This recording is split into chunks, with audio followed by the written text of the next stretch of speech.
Salam Indonesia, salam Nusantara dari Sabang sampai Merauke, dari Miangas sampai Pulau Rote. Mantaplah iman kita, mantaplah kasih kita, mantaplah pengharapan kita tentunya dalam Yesus Kristus menjadi Tuhan dan Juru Selamat kita dan Juru Selamat dunia. Jangan katakan bahwa Yesus bukan Tuhan, jangan katakan pula bahwa Yesus bukan Juru Selamat. Dia adalah Tuhan, dia adalah Juru Selamat. Kalau engkau percaya, engkau akan selamat. Engkau tidak percaya, engkau akan dihukum. Dan firman Allah berkata, akulah jalan dan kebenaran dan hidup, tiada seorang sampai kepada Allah kalau tidak melalui aku. Rasul Petrus berkata juga, dan keselamatan tidak ada di dalam siapapun juga selain di dalam Yesus Kristus. Karena di bawah kolong langit ini tidak ada nama lain yang diberikan kepada manusia yang olehnya kita dapat diselamatkan. Karena begitu besar kasih Allah akan dunia ini sehingga ia mengaruniakan anaknya yang tunggal, supaya setiap orang yang percaya kepadanya tidak binasa melainkan beroleh hidup yang kekal. Itu sebabnya firman Allah berkata, dengan hati percaya engkau dibenarkan, dengan mulut mengaku engkau diselamatkan. Puji nama Tuhan. Dan saya mengucapkan selamat pagi bagi kita semuanya. Kiranya Tuhan menolong kita untuk memilih yang terbaik dalam hidup ini. Kiranya kekuatan Tuhan, kekuatan Yesus, kekuatan Roh Kudus, kekuatan firman, kekuatan doa, kekuatan iman menyertai setiap kita. Mari kita tunduk kepala kita berdoa. Terima kasih Tuhan, di pagi ini kami tetap mau melihat hidup ini dari sudut pandang Tuhan. Dalam nama Yesus kami bersyukur dan berdoa. Haleluya. Amin. Saya akan membacakan Filipi 4 ayat yang ke-12 dan 13. Demikian bunyi firman Allah. Aku tahu apa itu kekurangan dan aku tahu apa itu kelimpahan. Dalam segala hal, dalam segala perkara, tidak ada sesuatu yang merupakan rahasia bagiku. Baik dalam hal kenyang maupun dalam hal kelaparan, baik dalam hal kelimpahan maupun dalam hal kekurangan. Segala perkara dapat kutanggung di dalam Dia yang memberikan kekuatan kepadaku. Haleluya. Jadi tema kita adalah melihat hidup dari sudut pandang Allah.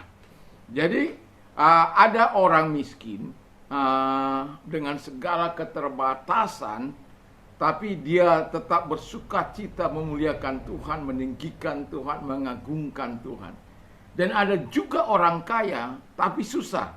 Dan bahkan seorang yang punya kekayaan yang cukup berlimpah di daerah ini pernah berkata kepada saya sampai tidak bisa tidur. Ya. Sementara yang ini diberikan karunia untuk bisa tidur menikmati dengan segala kemiskinannya, yang sana menikmati dengan segala fasilitas kekayaannya. Jadi yang mau saya katakan, bukan karena kasur empukmu engkau dapat tidur nyenyak, karena tidur nyenyak tidak dapat dibeli dengan kasur.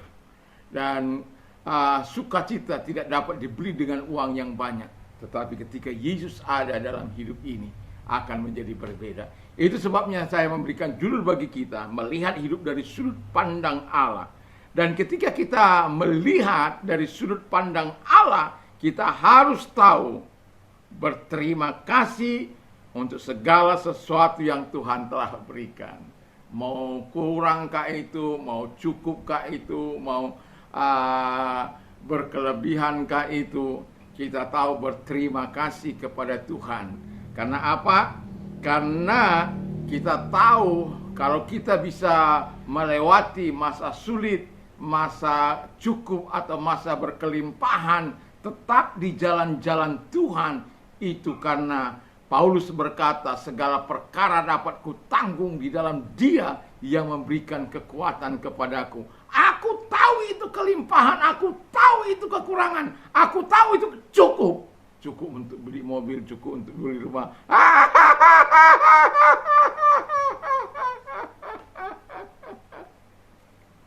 Ya nggak usah sampai berkelimpahan lah, cukup-cukup aja. Mau beli tanah, cukup beli tanah. Mau beli rumah, cukup beli rumah. Ya, itu diberkati oleh Tuhan. Jadi kita harus bisa melihat hidup ini dari sudut pandang Allah. Walaupun kadang saya katakan mungkin berat beban yang kita sedang hadapi, tapi segala perkara dapat kutanggung di dalam Dia yang memberikan kekuatan kepadaku. Itu sebabnya kalau kita bisa melihat hidup ini dari sudut pandang Allah, dengan cara tahu berterima kasih untuk segala sesuatu yang Tuhan telah berikan. Kalaupun Tuhan berikan dalam kekurangan, bersyukur. Tuhan berikan dalam hal yang cukup, bersyukur. Tuhan berikan dalam kelimpahan, bersyukur. Dalam keadaan susah, bersyukur. Dalam keadaan senang, bersyukur. Berterima kasih kepada Tuhan. Karena apa? Kita tahu bahwa hidup ini Tuhan yang ngatur. Tugas kita adalah bagaimana untuk hidup bertanggung jawab, hidup berkenan, hidup taat kepada Allah. Dan selebihnya biarkan Allah yang mengatur seluruh kehidupan kita. Kita tahu bagaimana Daud, kita tahu bagaimana Yusuf, kita tahu bagaimana Ayub. Terlebih Ayub di masa-masa yang sangat sulit. Tetapi dia tahu bahwa Allahnya hidup, penebusnya itu hidup. Dia tahu berterima kasih kepada Allah. Terpujilah Tuhan, dengan telanjang aku datang, dengan telanjang aku pulang. Terpujilah Tuhan. Haleluya. Yang kedua, kata firman Allah, kita harus tahu bahwa kepuasan sejati hanya ada dalam Yesus. Bukan karena banyaknya uangmu, bukan banyaknya hartamu, bukan banyaknya kekayaanmu, maka engkau memiliki kepuasan sejati. Kepuasan sejati hanya ada pada Yesus. Dan kepuasan sejati itu berhubungan erat dengan kesalehan, berhubungan erat dengan hidup benar di hadapan Tuhan, berhubungan berat dengan pengandalan Tuhan, berhubungan erat dengan pergaulan karib dengan Tuhan. Jadi bukan hidup asal hidup, bukan sekedar hidup, bukan coba-coba untuk percaya kepada Tuhan. Tidak. Kalau engkau mau menikmati kepuasan sejati, engkau hanya ada pada Yesus. Sehingga ketika engkau dapat melihat hidup dari sudut pandang Allah, maka saya yakin engkau akan mengalami kepuasan sejati di dalam Yesus Kristus. Dan itu sudah pasti Tuhan akan berikan kita kemampuan untuk menikmatinya.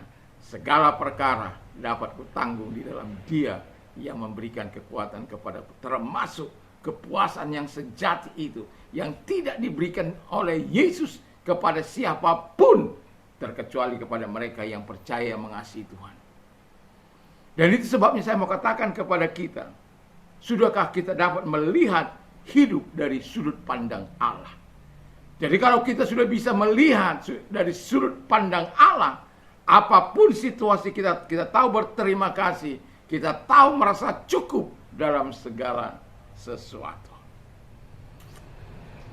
Dan yang terakhir, melihat hidup dari sudut pandang Allah, kita harus tahu bahwa sumber kekuatan kita itu hanya Yesus. Itu sebabnya segala perkara dapat kutanggung di dalam Dia yang memberikan kekuatan kepadaku. Wah. Jadi kalau kita mau melihat hidup dari sudut pandang Allah, apapun situasi dan kondisi kita akan dapat atasi. Kita akan dapat keluar dari jalan yang berat itu. Kita akan, kalau saya mengatakan dalam Mazmur 91, saya suka ayat ini karena apa? Karena dia memberikan kekuatan yang sangat luar biasa bagi setiap orang yang sedang mengalami masa-masa sulit. Tetapi ada sesuatu hal yang harus kita penuhi dalam hidup ini.